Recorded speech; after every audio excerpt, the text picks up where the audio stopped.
Hi, I'm Melvin York, and I'm with Growing with Daddy Pete. Today, with Growing with Daddy Pete, we're going to talk a little bit about privacy hedges or borders. We have several different types out there. A lot of you bought new homes or have remodeled and moved into neighborhoods, and you thought you would like to have a privacy hedge or fence. I'm going to give you just a few of the different types that's out there. And each one of these, there'll be different cultivars or different varieties that will help you establish what you want.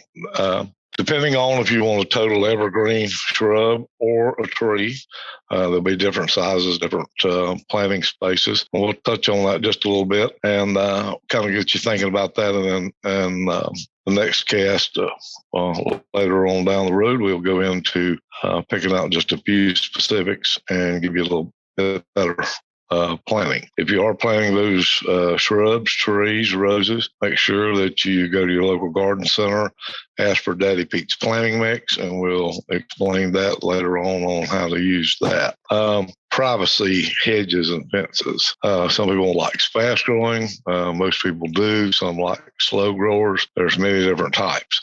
Evergreens is a good one. We do have some evergreens out here that has different color and variations on leaf. They do bloom with a small white flower most of the time in either late winter, early spring for some of these. Then you do have your shrubs that you may want to put around. Maybe you don't need privacy all year round, like maybe the swimming pool, where you'd like to have a lot of flowers and colors going on. You could do something like hydrangeas, yellow bells, or forsythia. Now, we're going to go through and just kind of give you a quick overview to get you thinking on this, and then we'll come back and we'll go more in depth next time. But actually, it takes quite a bit of time just to do the overview and get your brain thinking and looking and designing. One of the things when you're setting up privacy hedges is how fast do they grow? How far apart should I space them? That's one thing. How high? You've got to be careful that you're not putting some of these evergreens under power lines or phone lines or right-of-ways, or where it grows into something else, where it grows up maybe under a nightlight. So you need to look at the height. Width-wise, when you're planting something, maybe you don't want it to go into a gate that you already have an entrance in. You need to stay back from that, because some of these actually do from the center all the way out around, can get 12 to 15 feet around. So we want to make sure that you've got that in your thinking, okay? You can use them, a privacy is good to set up a barrier. Again, like I said, you want to pay attention to the height. How far to space them. These are things, again, we're going to talk about. And I'm just going to give you a quick overview of what some good ones are, and just a little brief on it. Now, emerald green arborvitae. Emerald greens have been doing a good job for people for years. Emerald greens do tend probably to get somewhere around at the base 12 feet across, and they will probably grow something like 15, maybe even 20 feet high, unlike their brother, the green giant arborvitae. And you can see those get, again, 12 to 15 foot around the base and 30 foot high. So these are the two different, even though they're both arborvitaes, two different species. Privet or Ligustrum is another fast-growing evergreen shrub. Some of these Ligustrums will reach out on width-wise, can get 10 to 12 feet easy. Most of them can get up to 10 feet tall. One that I like personally is a leather leaf Ligustrum.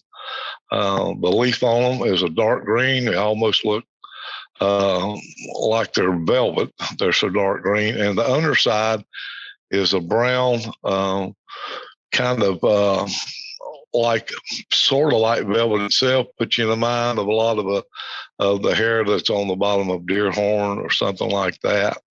It's really a beautiful plant. Now, here's the good thing about that. It keeps that green color all year around. And probably one of the first shrubs outside of the yellow bell or the forsythia to start blooming coming out of winter. So that is one of my picks. I have several of these in my yard. Now, the only thing you've got to be careful of on these, they will spread. So keep that in mind. Another one that is most people don't think about it being a border, but camellias. Camellias grow to probably 12, 14 foot high. They will get 6, 8 feet anyway, some of them more around.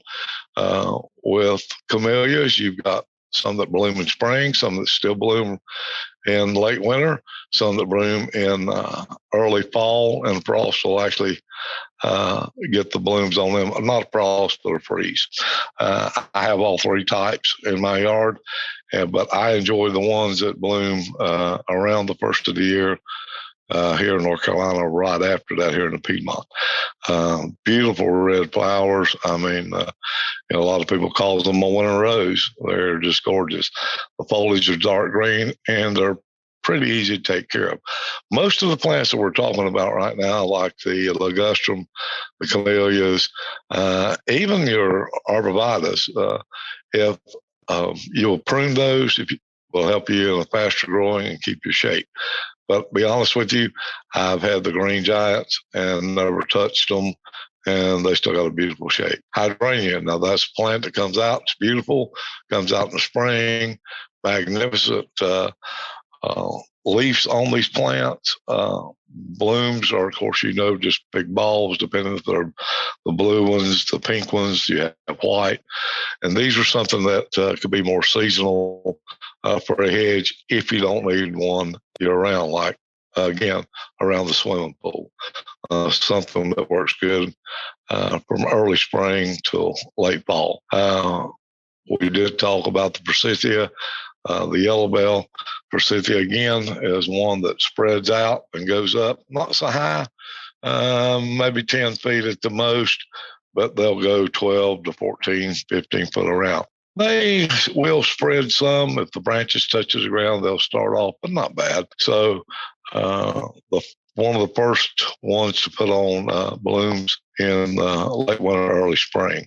You'll see forsythia usually budding in January, if not before, and the first warm spell, they'll be blooming. So again, it's not a total evergreen, but it is something if you do want for that period of time, say from end of October to 1st of January, middle of January, when you start seeing the blooms on the forsythia. Right behind that, the leaves come, and they do come quicker. They're beautiful. Leland Cypress, another border tree that was a big one. Leland's actually, I think they've got a bad name because people have crowded them, planted them too close together, and they do pick up some disease acting like that. I have a Leland that's planted next to some green giant arborvitaes, and I haven't had a better problem with it. And it's been there 20 years, and it's a monster. But when you do crowd those, what happens when crowding these evergreen trees, you stop the airflow in between, and the heat builds up. A lot of times the correct moisture can't get to them. So you want to keep that in mind. Know how wide that tree is going to get and leave a little bit of breathing room in there. You'll still make you a nice border. Viburnum. Viburnums are beautiful. Again, one that has so many different varieties. And it does stay evergreen all year. Euonymus, another one, smaller plant, smaller shrub, if you would like something like that. Most of your euonymus, they do have a variegated leaf on of some type usually. I have seen a variety too that's not, but most of the time they have a variegated like leaf, green and a lighter green type stripe. Beautiful. Back to the viburnums for a minute. There you go again. Beautiful plant. But they do grow taller than the euonymus. So that's just kind of giving me a little bit of idea on setting up your privacy fences. We're going to go into more how to space them apart. We're going to actually pick out some of the plants and some of these varieties. I'm going to give you an idea how to do that. I told you that I would tell you about our planting mix. Anytime using our planting mix, especially in these clay soils, when you buy your shrub or your border tree, make sure that the container that it's in, make sure that you at least double the size of the hole. You never want to plant the plant any deeper than the level of the potting mix that's in the soil. When you pull that dirt out, you want to take our planting mix and mix 50-50 of a mixture to go back in and plant the shrub in now, or the tree. You want to make sure that comes up at least an inch. I like to do 2 inches, mound down, make a mound when you put your dirt back in so the water will flow off of that and it doesn't set directly into the hole and cause water to stand and cause root rot, pithium, a disease that would attack the roots. Now, anytime that you're fertilizing these plants, make sure that you fertilize on the outside rim, or what we call the canopy of the plant. That's where you want to start your fertilization. You always want to keep your roots reaching out. You want to feed them that way. We want to get as many roots away from that plant growing as we can. So in dry times, it will pick up water in different places, different sources. I know if you've ever seen any grade, been around where gardens have been worked, you'll run through spots that's drier than the others or wetter than the others. And the reason being, all soil's not created equal here in your yard or your garden. So that's why we amend. Okay, well, I hope you've enjoyed this today, and I hope it does start you thinking on that, and we'll go in deeper on our borders and or evergreens and maybe not evergreens, depending on your choice.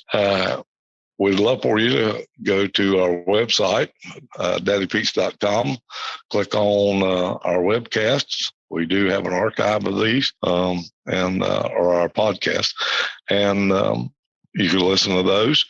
Also, click join in with us while we're doing them. What we'd also like for you to do is sign up for our emails. Become a member there. We shoot you some emails about growing, what time of year to grow, how to grow, and what to grow sometimes in your area. And that's free.